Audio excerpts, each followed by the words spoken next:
page blanche et sur un air de je ne sais quoi, je t'écris cette chanson-là. Mais ce n'est pas n'importe quoi. Ma chanson-là, elle est pour toi. Bonjour ou bien bonsoir, bienvenue à vous sur la chaîne Les Tarots d'Enaë, j'espère que vous allez bien. Nous allons regarder ensemble pour quel signe je vais réaliser le tirage de l'année mois par mois pour cette année à venir, pour l'année donc 2025. On y va tout de suite. Alors, à qui ai-je l'honneur?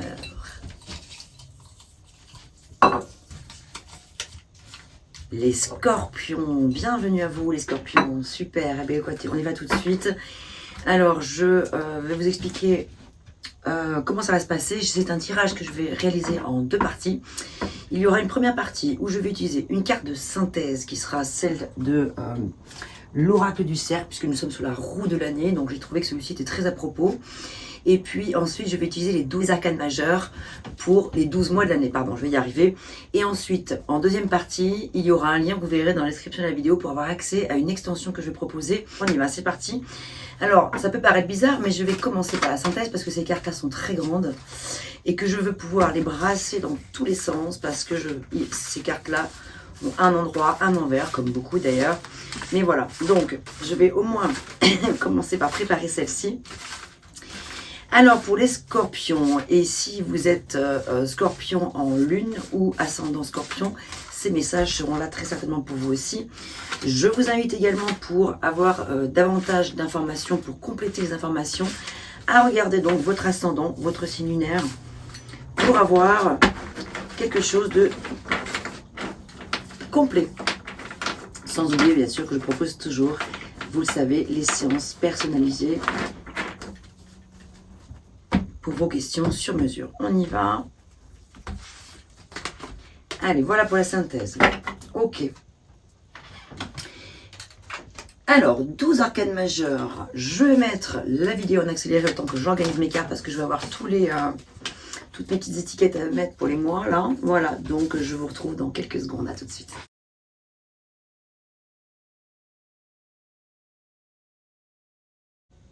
Allez, c'est parti, on y va tout de suite pour la découverte de ces cartes.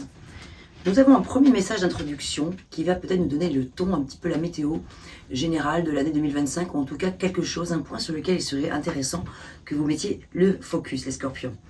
Alors, ici, nous avons quoi? Aujourd'hui, on te demande de prendre conscience de ton intelligence émotionnelle. Tu es une âme qui fonctionne par les émotions. Tu comprends aussi les émotions des autres et cela te permet de recevoir beaucoup d'informations précieuses. Bien. Donc voilà, à noter. Donc, vraiment, faire confiance à vos intuitions, vos émotions et à votre sensibilité. Je vais mettre ça là. Oh, ça va pas tenir. Comment je vais faire là? Voilà. Donc, alors, on y va pour le mois de janvier 2025. Nous avons l'ermite. Arcane majeur qui porte le chiffre 9 qui parle de quelque chose que l'on achève. Voilà. Le 9, c'est la fin d'un cycle, le début d'un autre. On en approche pour le début d'un autre. C'est probablement avec l'ermite ce que vous avez lâché ou ce que vous allez laisser derrière vous en mois de décembre, ou ce que vous êtes en train de lâcher au mois de décembre. Si au moment où vous regardez cette vidéo, nous sommes au mois de décembre, et vraisemblablement pour la plupart, oui. Comme elle va sortir ce soir et que nous sommes, je ne sais pas, le 10 ou le 11, je crois, ou le 12 peut-être, je ne sais plus. Voilà. Bref, l'ermite ici, c'est l'hiver, une ambiance assez froide, dans le sens introspection. Avec l'ermite, c'est vraiment le fait d'aller explorer des choses de son existence, aller faire un petit peu le tour de ce que l'on est, de ce que l'on a, de ce que l'on vaut, de ce que l'on veut, etc. C'est un temps pour soi que l'on s'accorde. Au mois de janvier, soit vous êtes là-dedans, soit vous quittez cette énergie-là. Vous voyez ce que je veux dire? Donc on est encore un petit peu dans cette énergie assez douce, assez introspective, assez méditative aussi, parce que l'ermite quand même, il médite, il est beaucoup en réflexion, il est dans les études de quelque chose, il est peut-être assez pointilleux, il va aller regarder beaucoup de détails de sa vie.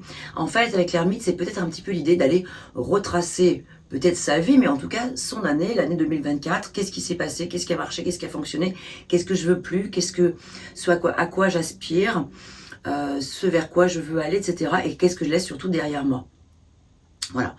Donc en janvier, on n'est pas dans une énergie tout de suite tout feu tout flamme, en tout cas où on va mettre des choses en action. On est encore un peu dans l'énergie de la réflexion, dans l'énergie de voilà, de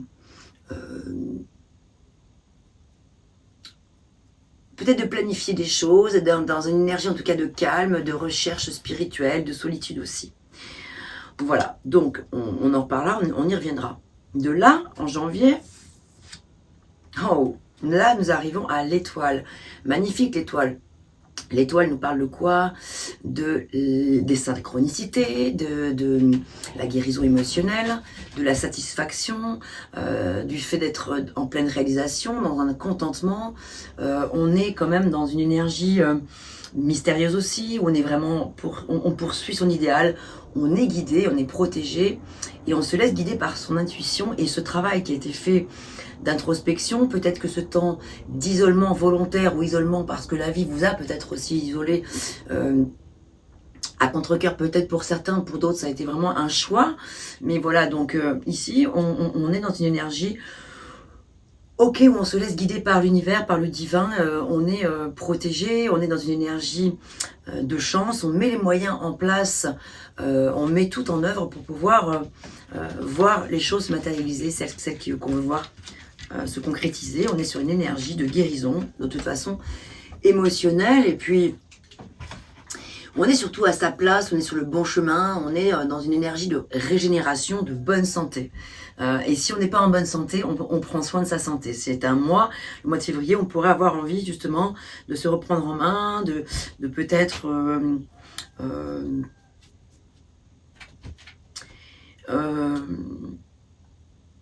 faire le point sur peut-être certaines addictions, mettre de l'eau dans son vin, voilà, si c'est par exemple l'alcool, voilà, ça peut être le fait d'essayer de trouver un juste équilibre aussi.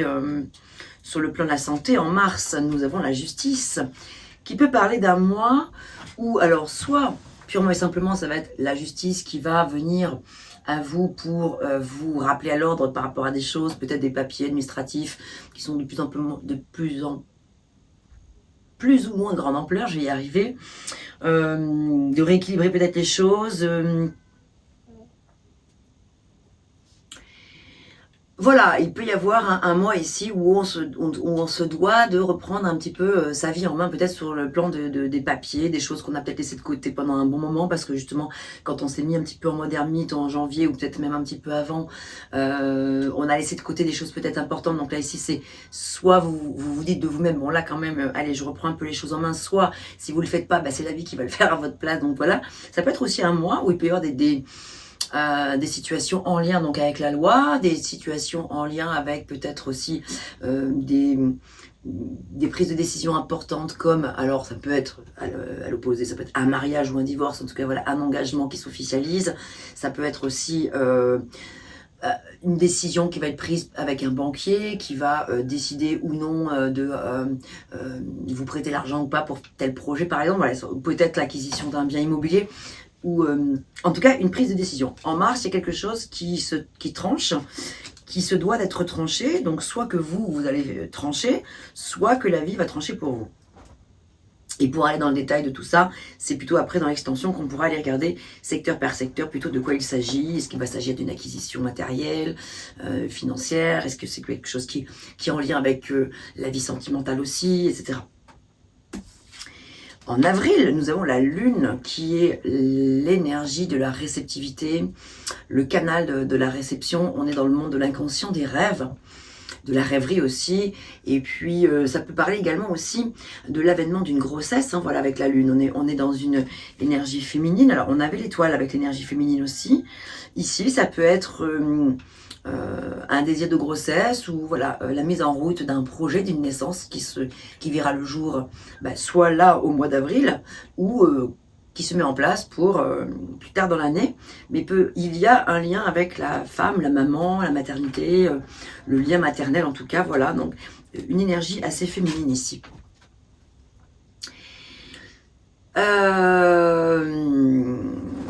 Aussi, en avril, ça peut être un mois où des choses remontent à la surface. Vous voyez ici, on voit à la fois, c'est de chien, ou c'est de loup, comme on veut, qui aboie quelque chose à la lune de très fort, quelque chose qu'elle voudrait que vous entendiez, que vous n'entendez pas forcément, ou que vous ne voulez pas entendre, ou alors que vous entendez, mais que ça ne veut pas arriver jusqu'à vous, peut-être on préfère rester un petit peu dans l'ombre, dans le déni peut-être, parce que ces secrets-là qui pourraient se révéler à vous pourraient blesser ou ramener à des choses un peu anciennes, ramener une certaine forme de mélancolie, de nostalgie. Il peut y avoir une petite période avec un passage à vide. Dans quel domaine, je ne sais pas là encore. Peut-être dans le domaine, sur le domaine du foyer. Maison 4, bon, le foyer, je ne sais pas si ça peut avoir un lien, bon, mais on est en maison 4, hein. Je ferai aussi la roue de l'année, maison par maison. Donc là, c'est mois par mois, et maison par maison, la roue astrologique de l'année. Et c'est vrai qu'en maison 4, on est dans le foyer, donc peut-être qu'il peut y avoir un lien pour certains avec cette lune-là. Et on a cette écrevisse qui veut sortir la tête de l'eau. Donc on a envie de sortir de la tête de l'eau, mais ça nous fait peur. Je vous prie de m'excuser un petit instant, je vais ouvrir à ma chienne pour laisser entrer l'autre chien. Je ne laisse pas sortir ensemble. En même temps, sinon il ferait des bêtises. Alors, on va faire...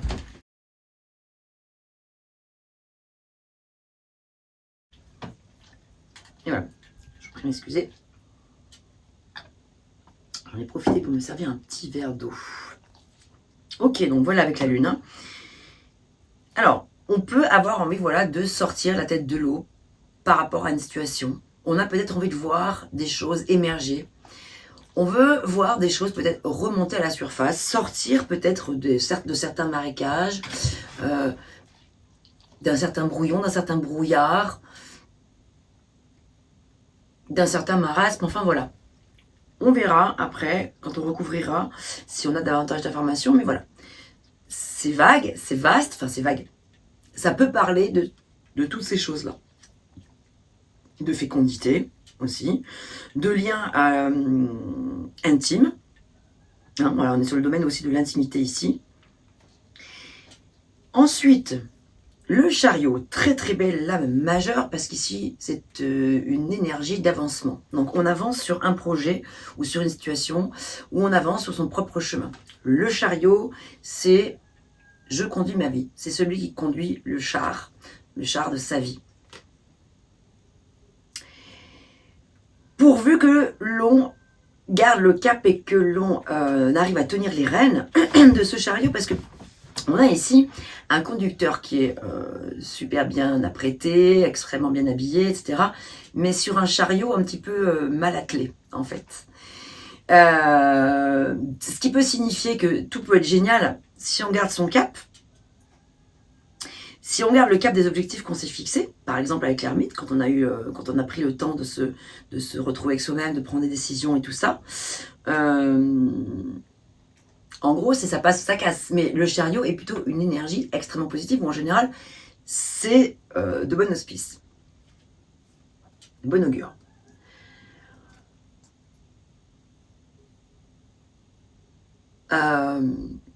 L'idée avec le chariot, c'est d'arriver à faire converger les sphinx entre eux, ou les chevaux, là ils sont représentés par des chevaux, dans d'autres cartes c'est représenté par des sphinx, d'autres par des licornes, enfin peu importe. L'idée c'est qu'ici il y a deux énergies opposées qui peuvent représenter votre dualité, la dualité d'ailleurs que nous avons tous au fond de nous, qu'il s'agit de rassembler et de faire en sorte qu'elle soit complémentaire. C'est l'union des deux pôles, l'union des deux opposés en fait quelque part qui nous composent. Est-ce qu'on va aller à droite? Est-ce qu'on va aller à gauche? Ou est-ce qu'on va réunir les énergies entre elles, les faire converger entre elles, ce qui serait souhaitable, parce que là, quand on arrive à ça, on arrive à un chariot qui est plutôt glorieux, qui est... voilà, donc on conduit sa vie, on garde le cap, on tient les rênes, on reprend les rênes de sa vie aussi, en quelque sorte. Voilà, on fait preuve de contrôle, de volonté. C'est une carte qui parle en tout cas de progrès. Donc on progresse, ça peut parler de réussite aussi, de compétition et de confiance en soi également. Hein, voilà, donc on est sur une énergie positive d'avancement où on se reconstruit, où on se remet en route, on se reconstruit, où on se remet en route pour soi-même et par soi-même dans un domaine qui vous tient à cœur. En tout cas, c'est le fait d'écouter son souhait profond de développement personnel ou d'expression personnelle, pardon. Mais voilà, l'idée, c'est vraiment de ne pas se disperser, de ne pas se laisser peut-être être influencé par l'attirance d'une autre situation que vous n'aviez pas envisagée, que vous n'aviez pas prévue, mais finalement elle vous fait changer de cap. Voilà, c'est ça. Le chariot, ça peut être le risque de changer de cap en cours de route, parce que soudainement on est attiré par une autre situation, on est influencé par une personne par une situation qu'on pourrait croire être meilleure, et finalement c'est là qu'il faut revenir aux fondamentaux, ceux que vous avez explorés pendant de longues semaines, peut-être pour certains d'entre vous, voire de longs mois, ou de longues années, pour certains scorpions d'entre vous. Alors que tout ça vous mène justement à la guérison émotionnelle. Donc l'idée, c'est vraiment de ne pas, justement, de pas perdre son cap. Et là, on arrive au 10 en juin, la roue de fortune, magnifique, la roue de fortune qui parle vraiment de réussite. Donc c'est vraiment l'idée, c'est une invitation justement à maintenir vos efforts, maintenir vos progrès, parce que regardez, derrière, ça porte ses fruits. Avec la roue de fortune, c'est l'achèvement d'un cycle. C'est la fin d'un cycle. On est sur le fait, peut-être aussi maintenant, en juin, de se laisser aller au hasard de la vie. Et comme il n'y a pas de hasard non plus, rien n'est fait par hasard, rien n'arrive comme ça sur notre route. Donc c'est l'idée aussi peut-être d'être à l'écoute justement de son intuition, d'être à l'écoute peut-être aussi des synchronicités qui pourraient se présenter à vous dans votre vie, et de vous émerveiller des choses plutôt que de les subir avec la roue. On a une roue qui tourne, donc on est sur la fin d'un cycle, on va démarrer un nouveau cycle pour aller vers quoi? Pour aller vers le jugement, ok. Vers l'appel de l'âme, l'appel du cœur, l'appel de là-haut. C'est le fait de comprendre quelque chose. Vous avez un déclic ici en juillet. Cette roue de fortune ici vous mène à une situation de déblocage complet parce que vous avez compris quelque chose. On passe du 10 au 20 carrément. On passe 10 étapes d'un coup là. C'est vraiment... le jugement, c'est l'avant-dernier arcane majeur. Celle qui dit qu'on est quasiment arrivé à la finalisation, à la fin non plus d'un cycle, mais d'un chapitre. Alors, du coup, ça vaut le coup de se faire un petit arrêt sur image. Le jugement, c'est sa mission de vie, c'est sa vocation, c'est le fait de prendre une décision finale, c'est le réveil, en fait, c'est l'éveil, ici. Vous voyez, voilà, donc on découvre de nouvelles possibilités, on a une voie peut-être inattendue et inexplorée qui se présente ici, et juste après ça, normalement, on a le monde, donc le but ultime, ce serait d'arriver juste après, à l'arcane majeur 21, peut-être pas là, mais quelque part là dans les mois à venir, c'est un petit peu le but ultime, c'est d'aller au bout des choses, de manière à pouvoir faire un genre de reset et une réinitialisation. Donc on est presque arrivé au stade de la réinitialisation ici. Et on avance. On avance. Alors ça peut être également des choses que l'on comprend en lien avec les autres.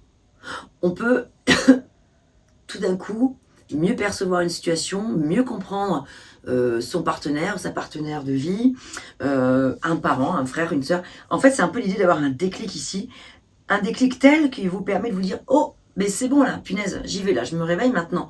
Je n'ai plus de doute, il n'y a plus d'encombre, il n'y a plus d'embûches, enfin, ou alors je les dépasse, les embûches, s'il en reste encore. » J'ai enlevé cette bague qui me fait mal. Voilà, donc ici, c'est le réveil, c'est le jugement, c'est l'appel de l'âme, c'est l'appel, le cri du cœur. C'est-à-dire que cette lune ici, cette écrevisse dont je vous parlais tout à l'heure, qui a présenté peut-être, je sais pas, comme un genre de cancer, on ne sait pas trop, qui veut sortir la tête de l'eau, ici, en avril, c'est un peu flou encore.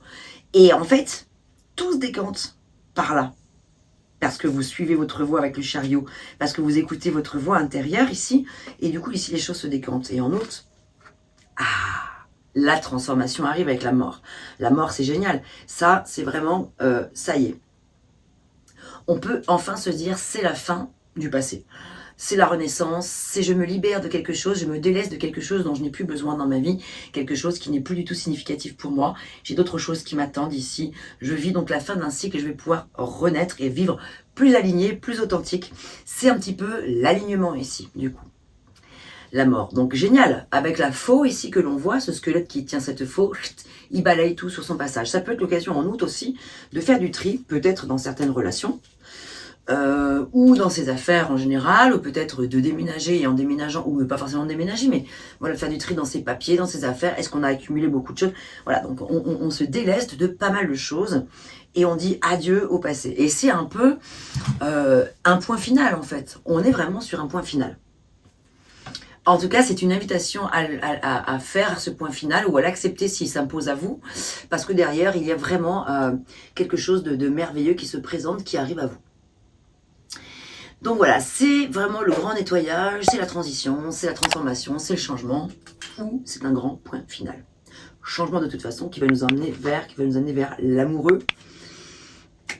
L'amoureux qui peut vous dire maintenant, ici, ok, maintenant que j'ai dépassé un sacré nombre d'étapes, que j'ai traversé pas mal d'étapes, je vais pouvoir maintenant me repositionner et faire enfin le choix fatidique.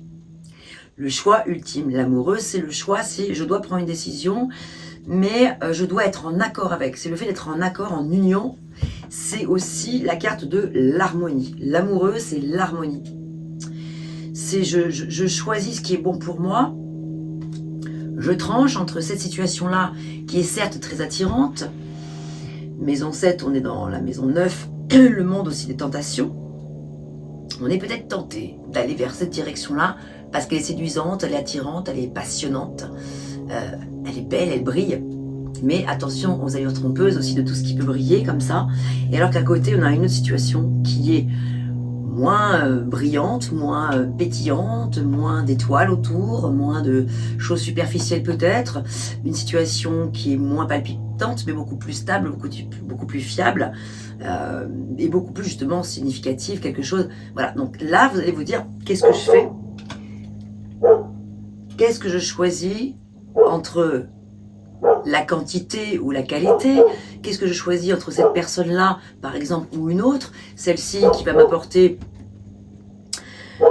du feu, du peps, mais ça va être quelque chose d'assez éphémère, ou est-ce que je veux aller sur quelque chose de plus fiable, de plus stable, vers l'engagement peut-être? Voilà. Donc il peut y avoir ici avec l'amoureux un moment où on se dit en septembre, maintenant que j'ai laissé derrière moi Paola,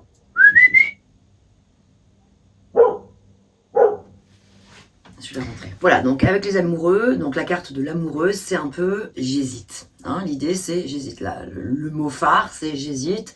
J'hésite entre telle ou telle situation. Ça peut parler aussi de l'interférence d'une personne autour de moi qui vient un petit peu semer le trouble dans ma vie, peut-être sentimentale, ou dans voilà. Donc on est dans une énergie de dualité, de choix. De trouver un accord. C'est le fait de trouver un accord, un compromis entre les tentations et la raison, entre le cœur ou la raison. C'est un petit peu ça l'idée. Ici en octobre, l'énergie de la force présage de peut-être un petit peu quelques rapports de force. Ça peut être des rapports de force sur le plan professionnel, des rapports de force avec votre compagnon ou votre compagne, si vous êtes en couple, des rapports de force avec vous-même, vous mettez la barre très haute, vous mettez la barre haute, voilà, vous imposez des choses qui sont peut-être difficiles. Voilà, donc c'est aussi le fait de gérer vos émotions dont il est question. On vous invite à apprendre à gérer peut-être vos émotions ou à les recanaliser si vous vous sentez un petit peu dispersé à cause des amoureux, parce que du coup c'est encore un petit peu flou, la décision peut-être pas encore complètement prise et tout ça. Donc ici du coup c'est l'idée de qu'est-ce que je fais de mes rancœurs, de mes rancunes, qu'est-ce que je fais de mes colères, qu'est-ce que je fais voilà, dans ma vie intérieure en général. Donc ici avec la force, c'est vrai que ici c'est un peu l'idée de se dire comment est-ce que je peux arriver à canaliser mes besoins, mes pulsions, etc. C'est l'idée de venir contrôler des choses en soi, à l'intérieur de soi, et dans son rapport aux autres aussi. Apprendre à savoir fermer la gueule du lion, peut-être savoir ne pas forcément toujours tout dire haut et fort, même si ça brûle, même si c'est plus fort que tout. Et voilà, c'est l'idée de peut-être arriver à faire attention à ce genre de choses. Et c'est aussi le fait d'écouter son souhait profond en termes de développement personnel ou d'expression aussi personnelle.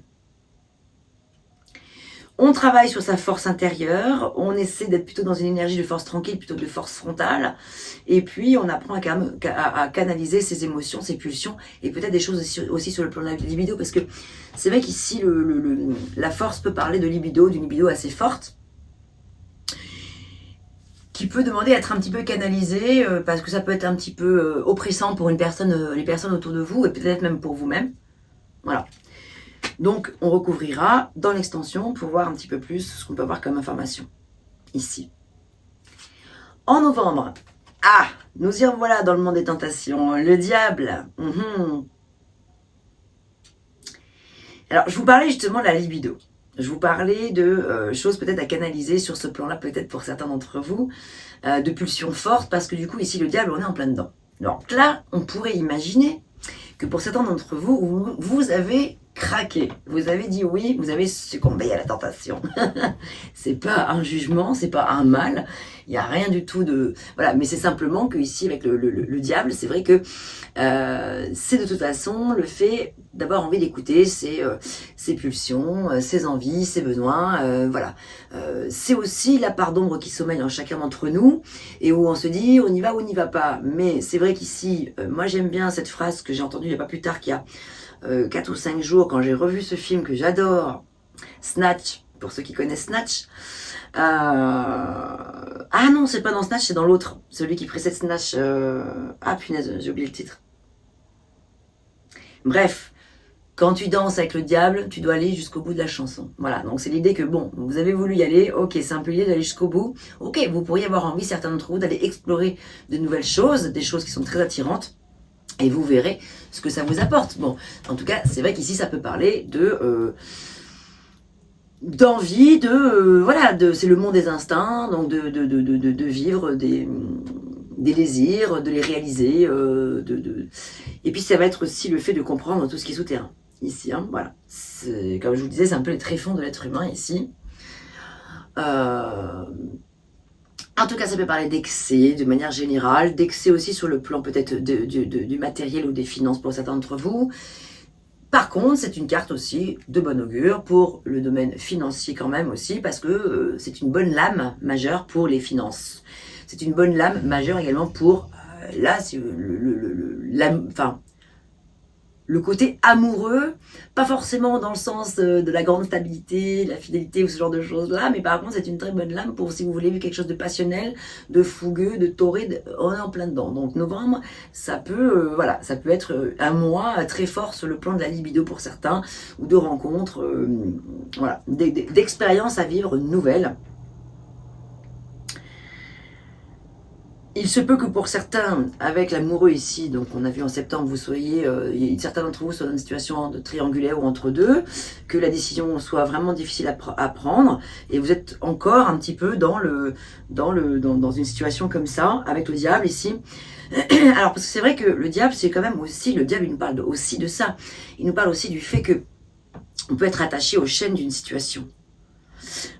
Et c'est peut-être l'invitation à venir se défaire de certaines chaînes, se défaire de certaines addictions, de certaines dépendances, dépendance affective ou dépendance aux drogues, dépendance à l'alcool, dépendance aux jeux d'argent ou autre, dépendance à son portable, parce que le portable prend beaucoup de place dans nos vies. C'est vrai que maintenant ça devient presque...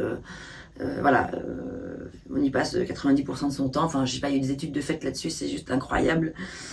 C'est malheureux, mais bon, c'est comme ça. Donc voilà, des addictions, ça peut être en novembre une invitation à justement venir travailler sur certaines addictions. Et c'est ça qui est intéressant avec le tarot, c'est que même si c'est longtemps à l'avance, ça nous permet de nous y préparer. Et si on n'a pas envie de vivre ça, on peut tout mettre en œuvre pour que ça n'arrive pas, pour changer le cours des choses. On peut changer ces énergies-là.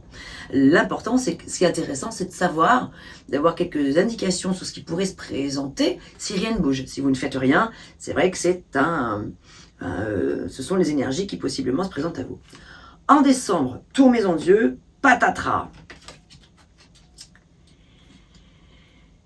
Ici, la tour maison Dieu, c'est le fait de peut-être faire face à des imprévus, de faire face à des périodes qui peuvent être un petit peu remuantes, une nouvelle qui vous tombe dessus. Ça peut être sur le plan sentimental aussi, une révélation qui peut vous être faite, à laquelle vous ne vous attendez pas du tout. Ça peut être par exemple une amitié peut-être de longue date, qui se transforme en sentiment amoureux. Donc ça peut être quelque chose d'extrêmement fort sur le plan sentimental. Aussi pour certains. La tour Maison Dieu, souvent elle fait peur, mais ce qu'il y a de sûr, c'est que c'est une nouvelle qui bouleverse. Ça c'est sûr, qui chamboule, mais c'est dans le but après de derrière aussi peut-être s'aligner. C'est de mieux s'aligner, c'est l'alignement derrière qui se passe après la tour. C'est sûr que ça chamboule, c'est sûr que la tour, derrière une tour Maison Dieu, on doit se reconstruire parce qu'il s'agit quand même d'une épreuve, peut-être d'un moment difficile pour certains, mais ça peut être un tsunami émotionnel, un feu d'artifice d'émotion, entre vous et une personne. Ça peut être une rencontre incroyable. Donc voilà, où on sabre le champagne aussi et on est complètement déconnecté du monde tellement on est dans une bulle passionnelle avec quelqu'un ou une situation. Donc voilà, novembre, c'est vrai que ça peut bouger. Ça va déménager cette année quand même, j'ai l'impression.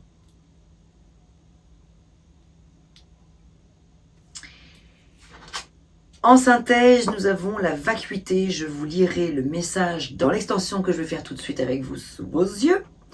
Je vais préparer l'extension et donc comment ça se passe. Donc pour les personnes qui ont envie de se procurer l'extension, elle coûte 10 €.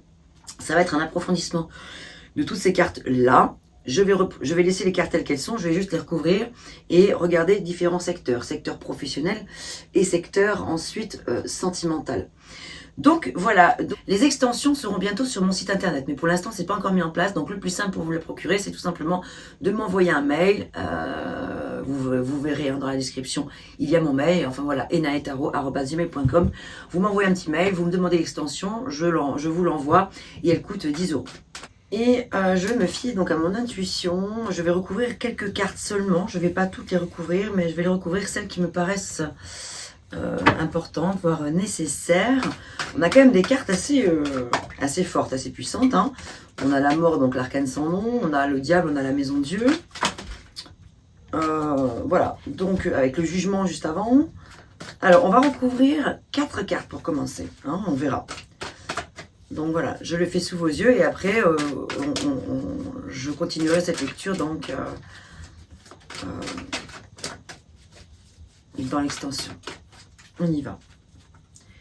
Le jugement. La mort, donc l'arcane sans nom. Ici, le diable. Et la maison Dieu.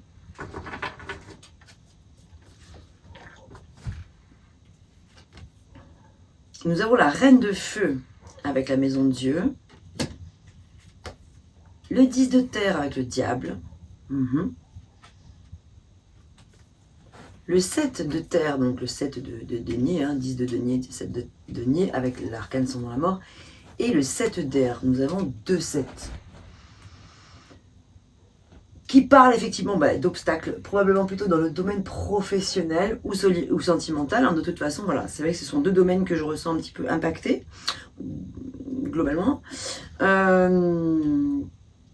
7 d'épée, 7 de denier, 10 de denier et reine de bâton. Voilà, et bien écoutez, rejoignez-moi si le cœur vous en dit. Et puis sinon, pour les autres personnes, merci donc d'être resté jusqu'au bout de cette vidéo. Et puis de toute façon, à très bientôt et portez-vous bien. À bientôt sur la chaîne Etaro Dinae.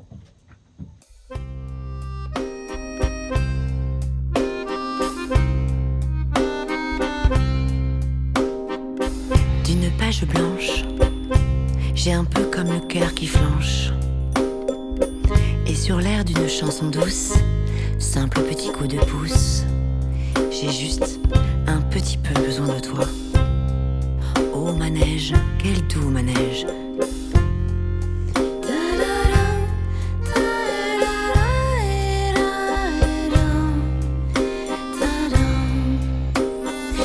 Page blanche que me chantes-tu Marie, d'une scène blanche qu'entends-je au loin d'ici. Naissent en moi des tourments, tu en as mis du temps. Tiens, neige te voilà.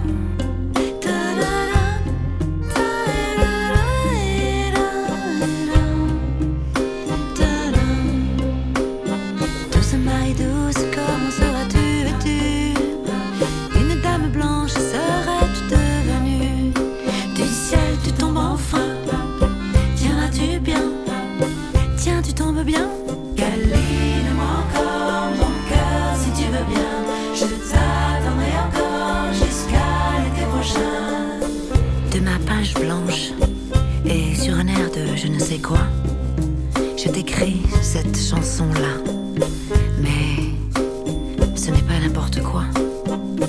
chanson-là, elle est pour toi.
Douce Marie douce, comment seras-tu vêtue? Une dame blanche seras-tu devenue? Du ciel tu tombes enfin, tiendras-tu bien? Tiens, tu tombes bien? Douce Marie douce, comment seras-tu vêtue? Une dame blanche seras-tu devenue? Une dame blanche seras-tu devenue? Douce Marie douce, comment seras-tu vêtue? Une dame blanche seras-tu devenue? Une dame blanche seras-tu devenue? Douce Marie douce, comment seras-tu vêtue?